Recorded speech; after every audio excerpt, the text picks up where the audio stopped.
निवडणूक 2024 या ठिकाणी जिल्हा परिषद प्राथमिक शाळा दरेगावच्या वतीनं या आदर्श अतिशय स्तुत्य अशा उपक्रमाचं शाळेच्या वतीनं खूप सुंदर असं नियोजन करण्यात आलं.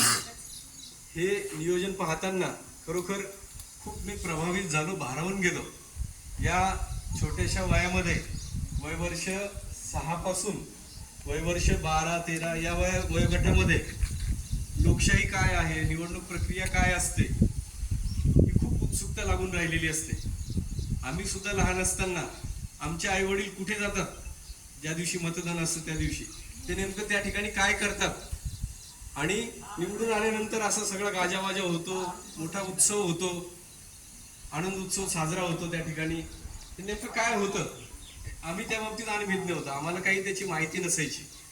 आणि ती उत्सुकता आम्ही जोपर्यंत मतदान नाही केलं वयवर्ष 18च्या झाल्यानंतर तोपर्यंत ती कायम होती. आणि त्यावेळी मनात भीती सुद्धा होती मतदानाला जात असताना की खरंच काय प्रक्रिया असते.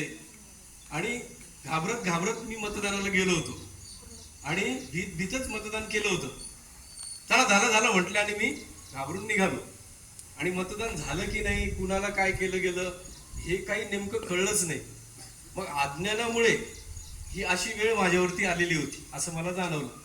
आणि आता तुम्ही या छोट्या वयोगटापासून तुम्हाला हे लोकशाहीचं शिक्षण या ठिकाणी देण्याचं काम आपल्या सर्व शिक्षक वृंदांच्या वतीनं, आपल्या शाळेच्या मुख्याध्यापिका आदरणीय देशमुख मॅडम, आपल्या शाळेचे उपक्रमशील शिक्षक आदरणीय साध्यनी सर, आदरणीय गुरसावी मॅडम, आदरणीय उदावंत मॅडम आणि इतर सर्व आदरणीय स्टाफ, सर्व कर्मचारी आणि आपल्या शाळेच्या शाळा व्यवस्थापन समितीचे अध्यक्ष आणि सर्व शाळा व्यवस्थापन समितीचे सर्व आदरणीय पदाधिकारी, आपण सर्वजण या शाळेमध्ये जे सुंदर उपक्रम राबवत आहात त्या सर्व उपक्रमांची माहिती आम्हाला मिळत असते.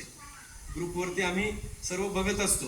आणि खरोखरच आपली शाळा खूप मोठा आदर्श घ्यावा अशी शाळा पहिल्यापासून तिचा नावलौकिक आहेच आणि यापुढे तो नावलौकिक सातत्यानं वाढत आहे असं आम्हाला दिसतंय, जाणवतंय. मला एक कविता आठवते या निमित्तानं, ती कविता मुद्दामून मुलांसाठी मी सांगतो. ही आवडते मज मनापासूनी शाळा. काय म्हणतो बघा तो बालकवी. ही आवडते मज मनापासूनी शाळा, लाविते लळा जसा माऊली बाळा. लाविते लळा जसा माऊली बाळा. जसं आपल्याला आईचं स्थान आपल्या जीवनामध्ये कसं आहे, आई थोडी नजरेआड झाली तर आपलं चित्त थाऱ्यावर असतं का? किती विचलित होतो आपण, अरे आई कुठे, आई कुठे, आई काही दिसतच नाहीये, याला विचार त्याला विचार. मग जेव्हा कळतं की आई कुठेतरी मंदिरात गेलीये, कुठेतरी शेतात गेलीये, तेव्हा आपला जीव भांड्यात पडतो, है ना? बरं वाटतं आपल्याला तेव्हा. आणि मग आईच्या जवळ जाऊन आपलं काय जे गाऱ्हाण आहे ते सांगतो, जेवायचं असेल, काही खाऊ खायचं असेल तिला मागतो, तो आपल्याला मिळतो. हे आपलं आईचं आणि नातं जसं आहे तसंच नातं, किंबहुना त्यापेक्षाही अधिक पवित्र असं नातं. जसं आपल्या जीवनामध्ये आई आणि वडील हे प्रथम आपले गुरु आहेत नाही का, आणि दुसरे गुरु कोण, आपले शिक्षक आहेत, ही शाळा आहे. मग शाळेवर सुद्धा आपण आपल्या आई वडिलांप्रमाणेच सुंदर प्रेम करता असं आपल्या या सगळ्या निकोप अशा निवडणूक प्रक्रियेतून तुम्ही केलेल्या यशस्वी अशा या प्रक्रियेतून आम्हाला जाणवलं. तुम्ही खूप छान अशी ही प्रक्रिया राबवलेली आहे. या ठिकाणी ज्यांनी उमेदवार उभे राहिले असे एकूण मला वाटतं 7 ते 8 उमेदवार होते नाही का?